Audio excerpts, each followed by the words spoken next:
Un cordial saludo para todos y para todas de nuevo. Bienvenidos a mi canal. En esta oportunidad quiero compartir con ustedes alrededor de la escucha, de cómo escuchar bien, en qué consiste el arte de escuchar. Creo que cada vez es más importante poder escuchar a los otros y sentirnos escuchados, sobre todo en una sociedad tan individualizada como la que tenemos hoy, en la que incluso la posibilidad de encontrarnos con los amigos para ser escuchados es cada vez más escasa, y eso ha hecho que, por ejemplo, tengamos que ir a pagarle a un terapeuta, a un psicólogo, un psicoanalista para poder ser escuchados, para ser escuchados en el sentido, digamos, pleno y profundo de la expresión. Porque lo que hacemos muchas veces es tener intercambios superficiales, clichés, ¿cierto? Hola, ¿cómo estás? Bien, gracias, pero ni el que pregunta, pregunta auténticamente cómo estás, ni el que contesta, contesta auténticamente cómo se siente. Y eso es muy, digamos, ligado a esta condición de estar también en una sociedad que está hiperacelerada. Estamos en una sociedad de la urgencia, pero también una sociedad del narcisismo en la que cada uno está más preocupado de sí mismo que de la posibilidad de encontrarse con el otro y encontrarse con el otro de una manera compasiva para poder escucharlo, para disponerse a comprender algo que el otro está viviendo, a, digamos, sacrificar algo del tiempo personal para poder encontrarse con otro que necesita ser escuchado, porque recordemos que en la escucha está la posibilidad también de la sanación, de la posibilidad, digamos, de tener condiciones para poder superar algunas de las situaciones que estamos viviendo y que pueden ser penosas, que pueden ser generadoras de malestar, de sufrimiento o de dolor, como puede ser, por ejemplo, el caso de la pérdida de una pareja, la pérdida de una mascota, la pérdida de algo significativo, de un ser querido, etcétera. Entonces, cuando estamos viviendo esos momentos de intensidad emocional, requerimos, digamos, esa capacidad que tenga el otro de disponerse a escucharnos, pero no es fácil encontrarlo. Incluso a veces los que quieren hacerlo no saben cómo hacerlo bien. Y en este caso vamos a hablar entonces en qué consiste una buena escucha. ¿Qué es eso de lo que yo debo, digamos, dotarme para poder estar en la disposición de escuchar bien al otro?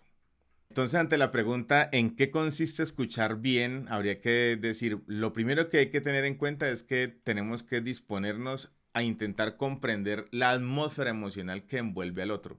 Incluso intentar ingresar en esa atmósfera, hacer de cuenta que somos capaces de colocarnos en una dimensión de tanta empatía con el otro que somos capaces de más o menos configurar una imagen mental de cómo el otro está pensando y de cómo el otro se está sintiendo, sobre todo cómo se está experimentando a sí mismo emocionalmente, y ser capaces de ingresar en ese estado para desde allí intentar construir una idea de qué es lo que él está queriendo transmitirnos. Esa disposición a ingresar en la atmósfera emocional del otro es lo que realmente comprendemos como la empatía. La empatía es esa capacidad que tenemos de percibir el mundo desde el punto de vista del otro, lo que en términos comunes decimos colocarnos en los zapatos del otro, es decir, intentar ocupar esa posición que está ocupando el otro, con una condición que es fundamental para poder lograr hacerlo. Y es la siguiente, es entender que cada persona es un mundo, que hay una subjetividad y una singularidad que define a cada otro, y que yo, cuando estoy disponiéndome a escucharlo, no soy capaz de captar de antemano o por anticipado qué es lo que el otro me quiere decir, sino hasta que me dispongo a escucharlo. Es decir, tengo que salir del prejuicio, de los presupuestos que tengo sobre el otro, de esa idea que tengo que me hace pensar que yo conozco suficientemente el otro y sé lo que me quiere decir. A esa idea y a esos presupuestos, a esos prejuicios que tengo sobre lo que yo imagino el otro es, lo que yo creo el otro es, tengo que renunciar por un momento para poder disponerme a escucharlo. También tengo que renunciar a mi condición de experto. Yo puedo ser un psicólogo, pero por más psicólogo que sea, yo no sé lo que el otro me va a decir, porque yo no sé qué es lo que singularmente está viendo el otro en un cierto momento, un determinado momento, en un aquí y ahora determinado. Yo no sé qué es lo que el otro está viendo. Yo tengo que incluso renunciar a mi experticia de psicólogo, de suponer que yo soy un experto escuchando porque soy psicoanalista, porque soy psicólogo, porque soy clínico, y disponerme a decir, bueno, yo no soy un experto, renuncio a mi experticia y me dispongo a escuchar la atmósfera emocional y el conjunto de ideas, de representaciones que tiene el otro sobre aquello, digamos, que en ese momento lo está comprometiendo emocionalmente. Llamemos un momento, digamos, particular de crisis, un momento de duelo, una situación, digamos, de preocupación determinada que puede tener, y yo tengo que entonces renunciar a mi condición de experto, renunciar a mi saber sobre el otro,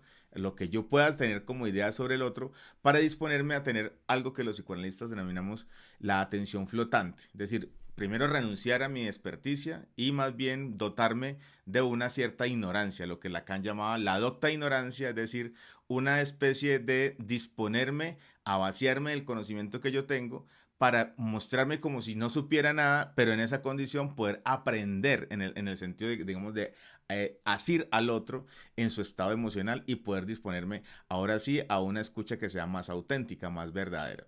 Porque si yo escucho al otro con mis ideas de experto, con mis ideas de que yo conozco al otro porque es mi amigo y lo conozco hace 20 años, o de mi idea acerca de que yo viví una situación parecida a esa y con eso, digamos, tengo la capacidad de entender más o menos cómo está viviendo el otro la situación, entonces yo podría cometer el error de no estarlo escuchando realmente, más bien de estar, mientras el otro escucha, estar elaborando una serie de hipótesis que me hacen perder de vista lo que el otro está diciendo para concentrarme en la elaboración de lo que yo le voy a decir.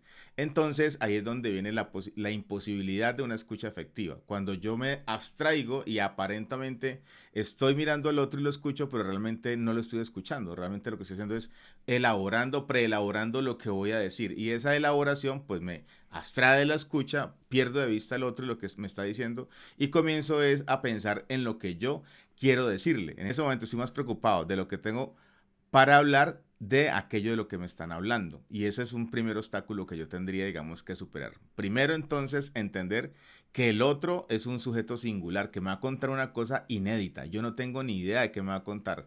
Segundo, que tengo que ser capaz de soportar que yo no soy un experto en ese momento. Eso es una especie de renuncia narcisística, ¿no? Renuncio al narcisismo que tengo de creer que yo sé algo porque soy un psicólogo clínico, porque soy un psicoanalista, porque soy un amigo que, digamos, sabe mucho de psicología o simplemente porque soy alguien que ya conoce a esa persona hace mucho tiempo. Cuando yo me dispongo a escuchar a un amigo, tengo que renunciar un poco a esa idea que yo tengo de él. Yo no puedo suponer que lo conozco tanto y tan bien que ya sé lo que me va a decir. No, la mejor disposición es no sé lo que me va a decir. Estoy abierto a la sorpresa, tolero la incertidumbre, soy capaz de soportar el silencio, incluso cuando el otro hace silencio hay que tener un poco de paciencia, no desbordarme demasiado a querer, digamos, él está diciendo tal cosa, a querer colocar las palabras mías en lugar de las de él, más bien esperar que él enuncie las propias palabras, que lo diga a su manera, que le coloque el sabor a mí que él quiere, digamos, en ese momento imprimirle a ese estado emocional que está viviendo y a esa disposición que tiene de entregarnos a nosotros una cierta representación que tiene de una situación que está viviendo. Ahí entonces yo tengo que renunciar a esa condición de suponer de mis prejuicios, tengo que escucharlo de manera desprejuiciada para poder tener la disposición a que me sorprenda con lo que me puede decir, que puede ser algo inédito, algo que yo no sabía, algo que yo no esperaba, algo que yo desconocía de él, incluso entre más auténtica sea mi escucha, entre más me disponga a escucharlo empáticamente, entre más compasión yo experimente por el otro, podríamos decir incluso que la escucha reviste una dimensión espiritual porque escuchar al otro primero es un acto de reconocimiento, es decir, me importa lo que tienes para decir, pero segundo es un acto de cuidado, es decir, me interesa tanto lo que tienes para decirme que voy a exponer mi tiempo para que tú puedas expresarlo porque siento que necesitas hacerlo y esto te podría hacer bien. Y en ese sentido es un acto de amor y por eso tiene la escucha una dimensión espiritual, porque es una dimensión de disponerme a encontrarme con el otro y a hacerle el bien, ¿cierto? Esa es la dimensión del amor, querer hacer al otro el bien, esa dimensión del amor que no es romántica, sino que es más bien mística, más universal en el sentido de disponerme a escuchar al otro para que el otro pueda experimentar la bienaventuranza, el bienestar, lo que es bueno para él en el sentido, digamos, de lo que él espera en ese momento, como posiblemente puede ser recibido con un dolor, con un constreñimiento emocional que no ha podido elaborar porque no se lo ha podido contar a nadie. Recordemos que la escucha es poderosa porque es una fuerza transformadora. Escuchar al otro es lo que le permite al otro hablar. Y en el hablar está la posibilidad de la sanación, la posibilidad de superar el sufrimiento. Y en ese sentido es mucho lo que hacemos por el otro cuando lo podemos escuchar. Pero para poder escuchar tenemos que pensar que es un sujeto singular, que eso es inédito, no lo he escuchado nunca antes, que tengo que renunciar a mi sesgo de creer que yo soy el experto o que yo ya sé lo que me va a decir porque lo conozco, pero también tengo que renunciar a mi narcisismo un poco para dejar de querer hablar yo para disponerme a escuchar al otro. Y en ese sentido, darle un lugar a una cosa que es muy importante en la escucha, el silencio. Y precisamente el silencio es una cosa muy importante. Los psicoanalistas, particularmente uno que a mí me gusta mucho seguir, que se llama Juan David Ignacio, define el silencio de una manera muy bonita, muy interesante. Dice, el silencio es un discurso sin palabras ¿Qué significa esto? Que cuando yo estoy escuchando al otro y yo hago silencio, no significa que yo no estoy teniendo un lazo con el otro, sino que sostengo la posibilidad de que el otro hable, por ejemplo, a partir de mi lenguaje paraverbal, le muestro, digamos, un énfasis digamos, con mi cara, le muestro que me interesa que siga hablando, le digo, hago un gesto, digamos, que posibilita que el otro se sienta escuchado y estimulado a continuar contándome lo que tiene para decir, y esa dimensión puede ser que yo no esté en absoluto silencio en el sentido de que no tengo mi boca cerrada, pero es que el silencio en ese sentido es un silencio en el que yo reduzco mis palabras, pero no solamente mis palabras, ni siquiera lo más importante es que yo reduzca mis palabras. En el silencio, lo que tiene que estar en silencio es mi propia elaboración interna, mi propio diálogo interior, el que tiene que estar en una posición apagada, digámoslo así, para decirlo como lo ha hecho Juan David Ignacio de una manera muy bonita. Cuando yo estoy escuchando, tengo que disponerme a colocar a mi yo, a mi propio yo, a mi ego, al lado mío, en una condición paralela. Él llama a esa condición la condición parayoica. Cuando yo escucho al otro, yo tengo que colocar a mi yo al lado mío, para poder vaciarme de mis prejuicios o los prejuicios que tengo con mi yo, ¿cierto? De lo que yo supongo saber, de lo que yo creo saber, en lo que yo me creo un experto, de lo que yo supongo saber sobre el otro, para poder disponerme a escucharlo de manera más nítida. Ahora, ¿qué es lo que pasa allí? Que cuando yo tengo esa capacidad de colocar mi yo a un lado, de no intentar hablar, de no intentar interrumpir al otro con lo que yo tengo para decirle, porque supongo que lo sé mejor que él, cuando yo soy capaz de tener la prudencia, y por ejemplo bajar el tono de la voz y esperarme un poco para que el otro se disponga a hablar, hacerle un gesto que lo estimule a que continúe hablando, el otro se estimula, se motiva a hablar más, entra en mayor confianza y entonces puede llegar a profundizar más en la conversación, en esa palabra que está enunciando, y entonces se produce una cosa que es importante para poder que alguien se sienta verdaderamente escuchado, y es tener la confianza de entrar en un registro de mayor intimidad. Cuando yo hago silencio, el otro se siente acogido por mí. El otro siente que a mí me importa lo que tiene para decirme, que yo no estoy allí para juzgarlo, que no estoy allí para contarle y para mostrarle todo lo que yo sé acerca de lo que él está, digamos, viviendo o sufriendo, de lo que él no entiende, en lo que yo soy alguien que sabe más que él. Esa renuncia narcisística a mis ideas, a mis prejuicios, a mis elaboraciones personales, a mi incluso propia experiencia personal sobre ese tema que él está hablando, que lo hago a un lado, que lo coloco en una posición paralela para disponerme a escuchar, hace que el otro sienta que está siendo verdaderamente acogido, y ese acto de acogimiento es un acto de reconocimiento del otro como alguien que sufre, como alguien que está en una situación, digamos, de vulnerabilidad y que está siendo recibido por mí, empáticamente recibido por mí, compasivamente recibido por mí, y eso lo que produce es un efecto maravilloso en el otro, y es ganas de hablar más. Yo recuerdo cuando, por ejemplo, estaba en mis sesiones de análisis, yo fui a un análisis lacaniano durante muchos años, y mi analista al principio solamente hacía pequeños gestos. Ajá. Y yo con eso tenía para hablar. Yo decía, ¿cómo hice para hablar 20 minutos yo solo? Y él no produjo ninguna palabra. Lo único que dijo al final fue, muy bien, Johnny, dejemos ahí por hoy. Y con ese dejemos ahí por hoy no era de cualquier manera. Ese corte que hace un analista tiene un sentido. Ese dejemos ahí por hoy es porque uno ha pasado tres momentos claves en la enunciación de una palabra, en el relato de una experiencia. Uno pasó por un tiempo del ver, uno pasó por un tiempo del comprender y uno pasó por un tiempo del concluir. Cuando uno llega al tercer momento lógico, que es el de concluir, el analista dice, bien, dejemos ahí por hoy, porque generalmente sin darnos cuenta nosotros empezamos con las ideas muy dispersas en nuestra mente, después comenzamos a organizarlas y al final terminamos sacando pequeñas conclusiones. Cuando llegas a ese momento en el que tú mismo concluyes, el analista corta, porque es mejor que esa conclusión venga de ti a que te la diga yo. Eventualmente te la puedo decir, pero es mucho más potente, es más poderosa la conclusión, es decir, entender lo que has vivido a partir de ti mismo cuando esa conclusión viene de ti y no cuando te la digo yo, porque cuando te la digo yo, generas un efecto muy particular, y es que cuando yo te la digo, y sobre todo cuando te la digo a destiempo, cuando no soy capaz de respetar una cosa que es muy importante en el momento de la escucha, pero sobre todo en el momento de la interpretación del otro, digamos de, me has querido decir tal cosa, es que si yo no lo hago en el momento oportuno, se llama el momento kairos, cuando yo no lo hago en el kairos, en el momento oportuno, esa interpretación pierde valor, pierde fuerza. Pero es mucho mejor cuando el propio sujeto que está hablando, mi propio colega, mi propio amigo, mi propio paciente, llega a la conclusión por él mismo sin darse cuenta, porque todo el mundo lo hace sin saberlo. Pasa por los tres momentos lógicos: el momento del ver, el momento del comprender o de intentar entender las relaciones que hay entre eso que está diciendo y lo que está experimentando, y finalmente concluir. Cuando llega al concluir es que el analista, que ha estado en una escucha activa, en una atención flotante, dice, bien, dejemos ahí por hoy.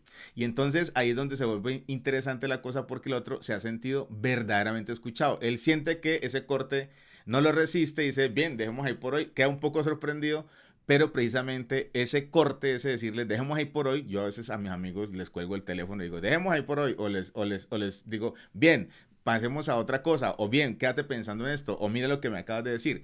Una manera, digamos, de reforzarle que ha llegado a una conclusión por él mismo sobre ese tema que me quería contar. Y esa, digamos, expresión mía es una cosa que a él le contribuye a él mismo percatarse de que él elaboró por sí mismo esa condición que al principio parecía caótica, que al principio parecía desordenada. ¿Por qué? Porque escuchar tiene el valor de permitirle al otro hablar. Y cuando el otro habla, el otro se sana. ¿Por qué se sana? Porque cuando tengo la intención de transmitirle al otro un malestar, un sufrimiento, un dolor, una preocupación, una angustia, lo que yo tengo en mi experiencia íntima es una situación caótica. Pero cuando tengo que forzarme a explicarle a otro qué es lo que estoy viendo, yo la tengo que organizar para hacerla inteligible, para hacerla comprensible para el otro. En ese esfuerzo de organizarla para transmitirla, yo la ingreso en una estructura de sentido. Y ahí pasa, digamos, el eureka y dice, caí en cuenta, ahora que te intento explicar, me doy cuenta que no me había percatado de esta situación que estaba intentando, digamos, descifrar, y que ahorita entiendo mejor por el efecto de haberlo hablado. Entonces, mire, la herramienta que tiene un terapeuta y que a veces tenemos los buenos amigos es la escucha. Y la herramienta que tienen los pacientes y que tienen aquellos que sufren o tienen preocupaciones es la palabra. A veces nos hemos equivocado y creemos que es que los psicólogos son los que tenemos la palabra. No, los psicólogos debemos tener muy pocas palabras, debemos más bien esperar que las palabras vengan del paciente. Un buen amigo no es el que más palabras le dice a otro, sino el que más se dispone a escuchar las palabras del otro, y en ese sentido le da la espera suficiente de elaboración para que él llegue a las propias conclusiones como consecuencia de haber ingresado a la experiencia caótica emocional, de preocupación y de angustia, de incertidumbre, de crisis, por la palabra, y al pasarla por la palabra la ingresa en una estructura de sentido. Y una vez ingresa la experiencia en una estructura de sentido, el sufrimiento desaparece. Ahora bien, en este sentido, si podemos entender que el recurso que tiene para sanarse una persona, para poder superar un sufrimiento, es la palabra, y el recurso con el que contamos los psicólogos, los terapeutas, los buenos amigos, etcétera, es la escucha. De verdad deberíamos hacer más cursos de escuchatoria que de oratoria, ¿cierto? Así como hay cursos de oratoria, deberían haber cursos de escuchatoria, cursos de cómo aprender a escuchar al otro. Pero hay una cosa que es importante entender. El mayor obstáculo que tenemos para poder escuchar a los demás es que, ante todo, casi nunca nos hemos escuchado a nosotros mismos. Por eso, los psicoanalistas, Freud, Lacan, siempre consideraron que la condición inicial, la condición sine qua non era posible disponerse a ser un psicoanalista que escuchaba el sufrimiento de los demás, era la condición de analizarse. El análisis personal es un dispositivo de escucha sobre sí mismo. Cuando yo me analizo, yo voy a repasar mi historia, a reintegrar mi historia personal a partir de pasarla por la palabra, pero en ese pasarla por la palabra yo me estoy escuchando de nuevo a mí mismo, estoy renarrando, ¿cierto? Estoy narrando mi historia personal. Narrar mi historia personal me hace poder entender mi historia, integrarla hasta sus límites más íntimos, y esa dimensión de escucha de mí mismo es la condición primera para poder escuchar a los demás. La pregunta es, ¿por qué no podemos hacer silencio entonces? Porque generalmente cuando estamos escuchando al otro, el silencio queda interrumpido por la propia elaboración, digámoslo así, por el propio parloteo interior que tenemos, como consecuencia de que, al no ser alguien que se ha hecho escuchar primero, después le cuesta mucha dificultad apagar el parloteo, el diálogo interior, para disponerse a escuchar a otro. Por eso la condición primera para escuchar es escucharse a sí mismo. Sin esa condición va a ser muy difícil escuchar a los demás. Un ejemplo elemental.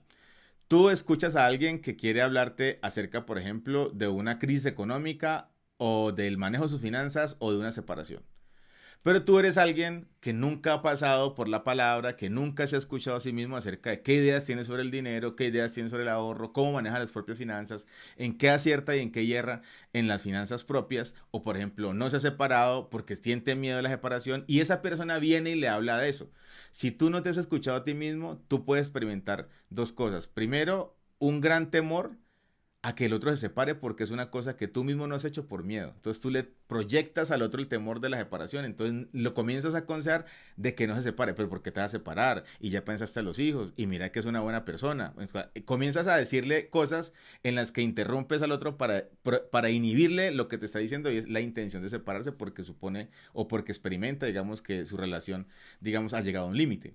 Esa condición de no haberse escuchado a sí mismo primero acerca de yo qué pienso de las separaciones, cuáles son mis valores acerca de la familia, de la pareja, con qué valores me organizo yo como sujeto singular, esas mismas condiciones que yo tengo para mí, pero que están en una dimensión, en un plano inconsciente, después se me vuelve un obstáculo para escuchar al otro sobre esos mismos temas. ¿Por qué? Porque cuando yo escucho esos temas, yo inmediatamente, reactivamente, comienzo a proyectar sobre el discurso del otro lo que yo pienso acerca de la separación, las finanzas, los amigos, el trabajo, etcétera. Y esa dimensión se vuelve un obstáculo. Entonces comienzo a interrumpirlo, comienzo a no escucharlo, comienzo a aconsejarlo y comienzo a hablar. ¿Qué produces en el otro? La sensación de que no está siendo escuchado, porque no hay empatía, porque lo están corrigiendo, porque lo están regañando, porque le están diciendo que no haga una cosa que para él tiene sentido, porque él quería era más bien decir que quería la experiencia de ser escuchado acerca de una idea que ya tiene elaborada, es que se quiere separar. Y llega donde alguien que le dice, no, pero ¿por qué te vas a separar? No lo hagas. No está bien. Piensa en esa muy buena mujer, ese buen hombre. Es un buen papá o una buena mamá. Piensa en que los niños van a quedar traumatizados. O piensa que es un buen trabajo. Mira, nunca te vas a ganar ese salario que tienes allí. O piensa, digamos, que es que tú tienes que aprender a hacer tal cosa, pero tú no entiendes exactamente cómo la vas a aprender porque realmente tienes ahí donde tienes un enredo y comienzas a sentirte regañado, enjuiciado, sancionado, corregido, como si fueras alguien que fue a buscar educación y no que fue a buscar ser escuchado. Y esa dimensión está operando, está manifestándose de esa manera porque se está trasluciendo en la escucha en la propia fantasmagoría inconsciente sobre esos temas que el otro tiene para decir. Entonces, por eso la primera condición para poder escuchar al otro es haberse escuchado a sí mismo, haber pasado por un proceso personal, haber tenido la experiencia de haber elaborado en relación consigo mismo esos temas de los que el otro te puede escuchar, para después muy tranquilamente poderte colocar en la disposición de atender al otro, no interrumpirlo, hacer el silencio, colocar tus prejuicios, tus sesgos de confirmación, dejarlos a un lado, suspendidos, mientras te dispones a abrirte a la experiencia de la incertidumbre, de lo inédito, de la sorpresa en relación con lo que el otro tiene para contarte a ti. Bien, y para terminar, podríamos preguntarnos, bueno, en síntesis, ¿quién podría ser alguien que está en condición de poder ser un mejor escucha? Entonces vamos a decirlo en términos sintéticos y a propósito de eso, les recomiendo este libro interesante de Julia Cameron, El arte de escuchar, se lo recomiendo mucho a los que son terapeutas y a los que no lo son también, porque es un libro muy interesante que nos habla de algunas pistas acerca de lo que es importante para poder desarrollar una buena actitud de escucha, una escucha activa y empática, compasiva, incluso ella lo dice de una manera muy espiritual, una escucha que también tenga esa dimensión espiritual. Bien, entonces, para terminar, ¿quién es un buen escucha? Alguien que primero se ha escuchado a sí mismo, alguien que renuncia a sus prejuicios para poder disponerse a escuchar lo inédito que el otro tiene para contar, alguien que renuncia a querer, por ejemplo, mostrarse como experto, alguien que es capaz de renunciar al narcisismo, de creer que su experiencia es la referencia de eso que el otro le está contando para decir, ah, a mí me pasó esta manera, entonces yo creo que te podría pasar esto a ti y tendrías que hacer tal cosa. Una persona que también, digamos, se dispone a escuchar sin pretender cambiar al otro, solamente en la disposición más auténtica, en una condición de silencio y de respeto, incluso casi reverencial, para disponerse a abrirse simplemente a la experiencia de escuchar lo que el otro tiene para decir, en una dimensión de una transparencia, de una neutralidad la mayor que podamos para escuchar una verdad del otro que a veces incluso el otro mismo puede quedar sorprendido de lo que está enunciando y de lo porque en la propia, digamos, enunciación de la palabra es donde está la posibilidad de elaboración de lo que para él es una verdad que él desconocía sobre sí y que también va a ser una verdad que me puede sorprender. Entonces yo tengo que renunciar a estas cosas que los psicoanalistas llamamos como efectos contratangenciales. Tengo que renunciar al amor, es decir, a las ganas de salvarlo. Tengo que renunciar al saber, a las ganas de, digamos, de querer entender mejor para poder descifrar qué es lo que está pasando con otro y hacerme una hipótesis clínica acerca, el otro está sufriendo por tal cosa. Ni el amor ni el saber, ¿cierto? Son buenas disposiciones. ¿Por qué? Porque se vuelven obstáculos para colocarle atención al otro de una manera inédita. Lo tercero, también tengo que renunciar a la condición de querer corregir, de suponer que el otro está haciendo algo malo y que yo le podría decir por cariño cómo lo puede hacer mejor. Por amor, yo te digo que hagas tal cosa. No, ni en ese caso, ni el amor, ni el saber, ni las ganas de curarlo, ni las ganas de corregirlo son buenas en esa disposición de una buena escucha porque producen el efecto contrario, inhiben al otro para poder que siga hablando y le dan al otro la sensación de que no está siendo respetuosamente escuchado, empáticamente escuchado, que no está siendo acogido en su sufrimiento. Recuerden que el escucha es una medida del reconocimiento. Quizás escuchar es tan importante como ser saludado, ser llamado por el nombre y ser, digamos, agradecido. Cuando uno le agradecen, lo llaman por el nombre y lo saludan, ya hay bastante, digamos, ahí. Pero si además cuando le pregunta a uno al otro, ¿cómo estás? Uno se dispone a verdaderamente a escuchar auténticamente cómo está, eso ya es un acto de reconocimiento. Le está diciendo al otro, eso que tienes para decir me importa. Así que esas dimensiones son importantes considerarlas. Ahora, hay maneras de hacerle saber al otro que uno está ahí escuchándolo, manejando bien el lenguaje corporal, por ejemplo, que le cierta gesticular adecuadamente, moverse de una cierta manera que le muestre al otro que hay un interés, tener un control del cuerpo, por ejemplo, y de los gestos que le hagan sentir a otro que uno está allí escuchando verdaderamente, que le interesa escucharlo y no que por el contrario está rechazando, aunque está en silencio, está haciendo mala cara, está haciendo una cara distinta, está tirando el cuerpo, digamos, una disposición que muestra que no hay interés de escuchar al otro. Y esto es importante tenerlo en cuenta, controlar bien mi lenguaje paraverbal. Y más bien hay técnicas, ¿cierto? Muy elementales. En esto se parecen dos psicólogos o dos terapeutas que son Carl Rogers y Jacques Lacan. Y es que usan dos técnicas muy interesantes para poder estimular a que el otro hable. La primera se llama la técnica del reflejo, que es la que usa Carl Rogers. Carl Rogers dice, cuando alguien le cuente algo, usted lo único que tiene que hacer para estimular que el otro siga hablando y se abre a la palabra es volverle a reflejar lo que acaba de decir. Por ejemplo, alguien te dice, y es que yo me he sentido muy desesperado porque he estado en una situación en la que realmente he estado muy preocupado, incluso caótico y no sé qué hacer con esta situación, no sé si me separo o no. ¿Te has sentido caótico? Solamente subrayarle una expresión para que el otro, sí, porque es que mira, yo siempre la tengo organizada en esto, antico no sé qué hacer, si hacer esto, aquello o esto otro. Ah, no sabes qué hacer. Simplemente volverle a reflejar, ¿cierto?